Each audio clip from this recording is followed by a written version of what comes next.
So guys, जैसा कि हमने पिछले एपिसोड में देखा कि जोयान नॉर्दर्न ड्रैगन पपेट की पावर को बढ़ाने के लिए उसे वॉइड लाइटनिंग पुल में लेकर गया था, जहां पर ब्लैक डोमेन लाइटनिंग मौजूद थी जो उन पर हमला करने लगी। पर जोयान के पास प्यूरिफाइंग डेमोनिक लोटस फ्लेम की प्रोटेक्शन थी, जिससे वो लाइटनिंग उसका बाल भी बांका नहीं कर पाई। पर नॉर्दर्न ड्रैगन पपेट वहां कल्टिवेट करने लग गया था, जिससे उसकी बॉडी अब एवोल्व हो गई थी और लिटिल ई ने भी अपनी पावर को उन ड्रैगनों को एब्जॉर्ब करके बढ़ा लिया था, जिससे जोयान की पावर भी काफी बढ़ गई थी। उनकी कल्टीवेशन कंप्लीट हो गई थी और वो वहां से निकलने वाले थे। पर तभी वहां पूरे पुल के पानी में एक वोटेक्स ओपन हुआ और पानी दूर हटने लगा। वहां नीचे गोल्डन लाइटनिंग ड्रैगन मौजूद था, जो सिर्फ टीयर 9 की गोल्डन पिल को रिफाइन करने के वक्त ही नजर आता था। और अब वो गोल्डन लाइटनिंग ड्रैगन सोया हुआ था और उसके चारों तरफ ब्लैक डेमोन लाइटनिंग ड्रैगन मौजूद थे, जो वहां पहरा दे रहे थे। जोयान हैरानी से कहता है कि क्या यह वही पिल लाइटनिंग है जिसे टीयर 9 की गोल्डन पिल बनाकर समन किया जाता है, जिसे 9 मिस्टीरियस गोल्डन लाइटनिंग कहा जाता है। लिटिल ही काफी खुश होकर बाहर निकल आता है, पर जियोयान खुश नहीं था, क्योंकि वो जानता था कि यह 9 मिस्टीरियस गोल्डन लाइटनिंग कितना भयानक है। क्योंकि लाइटनिंग में इसका स्टेटस बिल्कुल वैसा ही था जैसा हेवनली फ्लेम में प्यूरिफाइंग डेमोनिक फ्लेम और नीलिटी डिवरिंग फ्लेम का स्टेटस था, यानी वो काफी भयानक था और ये लाइटनिंग उन्हें खत्म कर सकती थी। और जब भी ये लाइटनिंग प्रकट होती है, स्वर्ग और पृथ्वी कांप उठते थे और सभी क्रिएशन इसके आगे थरथराने लगती थी। और एक ऑर्डिनरी फाइट संत भी इसके अटैक की एक हल्की सी झलक से राग में बदल जाएगा। पर लिटिल ई इसे एब्जॉर्ब करना चाहता था, इसीलिए वो खुश होकर उसकी तरफ बढ़ने लगता है। पर जियोयान उसे पकड़कर वापस खींच लेता है और कहता है कि तुम अब मजाक करना बंद करो, ये कोई साधारण लाइटनिंग ड्रैगन नहीं है, यह 9 मिस्टीरियस गोल्डन लाइटनिंग है जो अभी गहरी नींद में सो रहा है। फिर भी इसका ऑरा एक 7 स्टार फाइट संत के बराबर है। अगर ये जाग गया तो हम सब मारे जाएंगे। तभी वहां उस प्लेटफॉर्म पर मौजूद ब्लैक डेमोन लाइटनिंग की नजर उन पर पड़ जाती है और वो तेजी से गरजने लगते हैं। जोयान घबरा जाता है और कहता है कि यह बिल्कुल भी ठीक नहीं हुआ, क्योंकि वो सभी ब्लैक डेमोन लाइटनिंग क्रिएचर्स हमला करने के लिए उनकी तरफ बढ़ने लग गए थे। जियोयान लिटिल ही और नॉर्दर्न ड्रैगन पपेट के साथ वहां से भागने लगता है, पर वो ब्लैक डेमोन लाइटनिंग उनका पीछा नहीं छोड़ रहे थे। ये देखकर लिटिल ही को काफी गुस्सा आ जाता है और वो उन्हें एब्जॉर्ब करने लग जाता है। ये देखकर जियोयान उसे वापस से अपने पास खींच लेता है और कहता है कि इनके साथ मत उलझो, अभी हमें यहाँ से बचकर निकलना है। और उसने बोन विंग्स भी एक्टिवेट कर लिए थे, साथ ही वो 3000 लाइटनिंग मूवमेंट की मदद से तेजी से उन्हें बचाते हुए आगे बढ़ रहा था। लेकिन इस हलचल से उस 9 मिस्टीरियस गोल्डन लाइटनिंग ड्रैगन की नींद पर असर पड़ने लगता है। वहीं लिटिल ही जियोयान से अपना हाथ छुड़ा लेता है और उसे अपनी लैंग्वेज में समझाने लगता है कि मैं इनसे निपट सकता हूँ।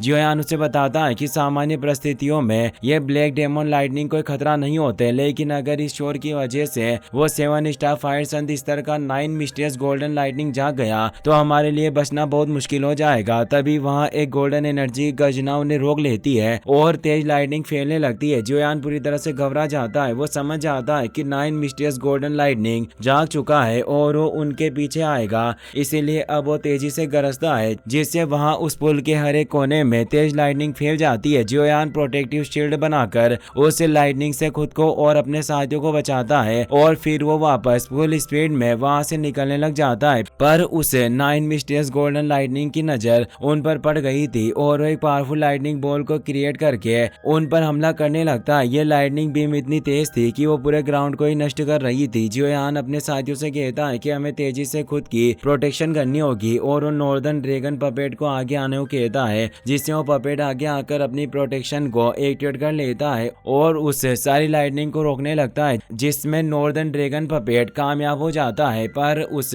पर कुछ क्रैक्स आ जाते हैं, पर वो 9 मिस्टीरियस गोल्डन लाइटनिंग अभी भी नहीं रुकता और वो वापस से उन पर हमला करने लगता है। जियोयान जानता था कि अब नॉर्दर्न ड्रैगन पपेट इस हमले को रोक नहीं पाएगा, इसीलिए वो अपनी फिनिक्स ड्रैगन शील्ड को एक्टिवेट करके उस लाइटनिंग को रोकने लगता है। पर गोल्डन लाइटनिंग ड्रैगन ज्यादा पावरफुल था, जिससे उस शील्ड में भी क्रैक्स आने लगते हैं। पर तभी अचानक कुछ अजीब होता है, उस 9 मिस्टीरियस गोल्डन लाइटनिंग की बॉडी में आसपास की क्यू एनर्जी एब्जॉर्ब होने लग जाती है, जिससे वो जियोयान पर अपना हमला करना बंद कर देता है और तेजी से उस एनर्जी को सोखने लगता है और वापस अपने प्लेटफॉर्म पर लौट जाता है। जियोयान नॉर्दर्न ड्रैगन पपेट को अपने पास रख लेता है। 9 मिस्टीरियस गोल्डन लाइटनिंग वापस से सो चुका था और आसपास की सारी स्पिरिचुअल एनर्जी अब उसकी बॉडी में इकट्ठा होने लग गई थी। जियोयान इसे समझ जाता है कि 9 मिस्टीरियस मिस्टीरियस गोल्डन लाइटनिंग अपनी स्पीड को फॉर्म कर रहा है और इस स्पीड फॉर्मेशन के दौरान ये 9 मिस्टीरियस गोल्डन लाइटनिंग अपनी सबसे बेहद कमजोर स्थिति के अंदर चला जाएगा। अगर मैं इसे अभी भी वश में कर लूं तो ये मेरा सबसे पावरफुल ट्रम्प कार्ड बन जाएगा जिससे मैं किसी को भी हरा सकता हूँ। लिटिली इससे काफी खुश हो जाता है और वो उस गोल्डन लाइटनिंग ड्रैगन को एब्जॉर्ब करने के लिए आगे बढ़ने लगता है, पर जियोयान उससे रुकने को कहता है और बोलता है कि मैं तो बस यूं ही कह रहा था, अगर हम हर बार बलपूर्वक इन जीवों की शक्ति छीनेंगे तो हम और होलो सोल्स के बीच का अंतर रह जाएगा।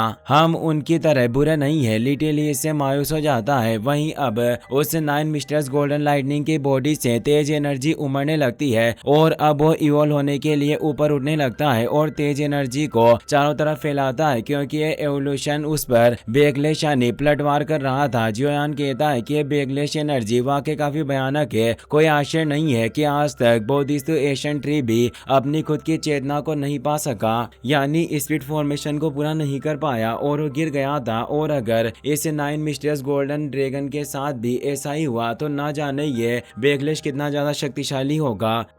9 मिस्टीरियस गोल्डन ड्रैगन इस बैकलैश को सहन नहीं कर पा रहा था, इसीलिए उसके साथ ही ब्लैक डेमोन लाइटनिंग ड्रैगन भी उसकी मदद करने के लिए आने लगते हैं और वो सभी ब्लैक डेमोन लाइटनिंग बोल्ट उस गोल्डन लाइटनिंग के चारों तरफ घूमकर एक एनर्जी वोर्टेक्स से क्रिएट करने लगते हैं। जियोयान ये देखकर हैरान होता है कि क्या ये सभी ब्लैक डेमोन लाइटनिंग खुद को सेक्रीफाइस कर रहे हैं। तभी एक तेज लाइटनिंग के साथ वो black demon lightning dragon destroy होने लगते हैं। यह देखकर 9 मिस्टीरियस गोल्डन लाइटनिंग भी थोड़ा उदास हो जाता है। जियोयान कहता है कि इसके साथी इसे आत्मा बनाने में मदद कर रहे हैं, लेकिन इसकी डिस्ट्रक्टिव पावर उन्हें नष्ट कर रही है। गोल्डन लाइटनिंग से यह देखा नहीं जाता और वो ऊपर लाइटनिंग को रियलाइज करता है और अपने सभी साथियों को दूर हटा देता है, जिससे इसकी ये स्पीड फॉर्मेशन प्रोसेस पूरी नहीं हो पाती और वो तेजी से नीचे गिरने लगता है। जियोयान कहता है कि कितने दुख की बात है कि इसने अपने साथियों के बलिदान की वजह से इस स्पीड फॉर्मेशन प्रोसेस को पूरा नहीं किया। पहले इसने आगे बढ़ने का विकल्प इसलिए चुना था ताकि ये अपने साथियों की रक्षा कर सके, लेकिन आखिर में इसने अपनों की जान बचाने के लिए हार मान ली और वो नीचे उस प्लेटफॉर्म पर तेजी से आकर गिरता है। जियोयान को एहसास हो गया था कि यह दिल का अच्छा है और वो कहता है कि हर चीज एक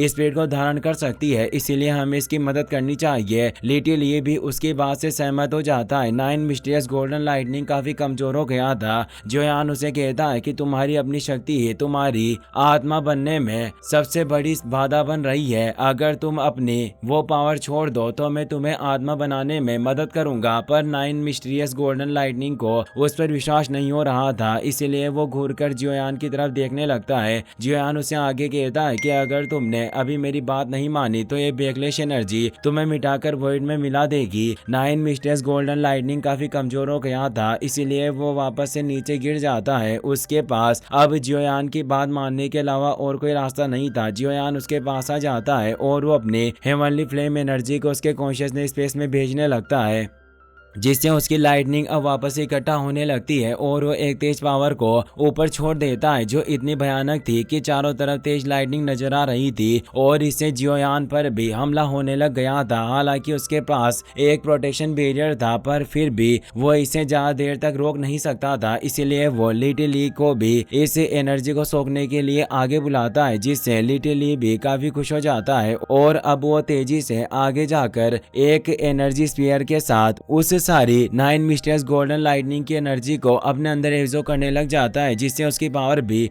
बढ़ने लग गई थी। और उसकी पावर के बढ़ने के साथ साथ जियोयान के अंदर भी तेज एनर्जी एब्जॉर्ब हो रही थी, इसीलिए वो भी बैठकर उस एनर्जी को रिफाइन करने लग जाता है। और इसी के साथ ये एपिसोड यही खत्म हो जाता है। अगर आपको वीडियो पसंद आया हो तो इसे अपने दोस्तों के साथ शेयर करें, साथ इस वीडियो को लाइक और चैनल को सब्सक्राइब करने के लिए आपका तहे दिल से शुक्रिया। Thanks for watching.